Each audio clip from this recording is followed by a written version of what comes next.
Finalmente, después de mucho trabajo, tengo el placer de presentar una nueva serie que he llamado Fundamentos de Unity. En esta serie estudiaremos cómo resolver situaciones básicas como rotar objetos, añadir fuerzas o cambiar escenas, y lo haremos utilizando esta habitación que vemos en pantalla, nuestro propio laboratorio de programación, o Game Dev Lab si se quiere. Aquí tenemos todo lo necesario para resolver el problema que se presentará en cada video. ¿Cómo hacemos? Muy simple. Vamos a completar un script por video. Esta serie es importante porque será la base para resolver desafíos más complejos.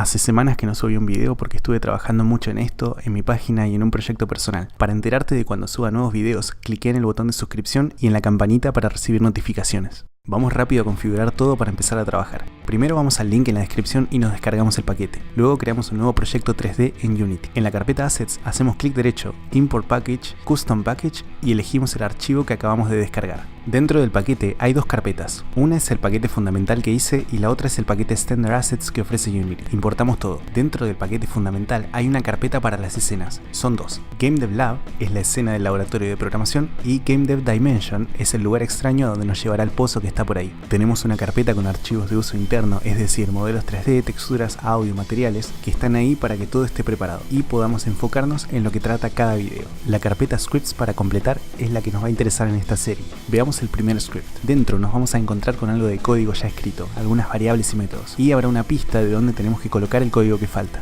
Para que todo esté listo, tenemos que hacer algo más, añadir la escena del laboratorio a la compilación. Con la escena Game Dev Lab abierta, vamos a Build Settings y hacemos clic en Add Open Scene. Ahora ya podemos generar una versión ejecutable haciendo clic en Build o Build and Run, y con esto ya estamos preparados para empezar a trabajar. El paquete debería funcionar para esta versión de Unity en adelante. Si no les funciona, lean la descripción de este video para buscar algún aviso y por favor dejen un comentario para informarme del problema, así lo soluciono cuanto antes y notifico. Para leer información detallada, en la descripción está el link al artículo de blog correspondiente. Si te gusta el proyecto podés darle un like y compartirlo. Acordate de suscribirte al canal y activar la campanita para que te notifiquen cuando suba un nuevo video. Hasta la próxima.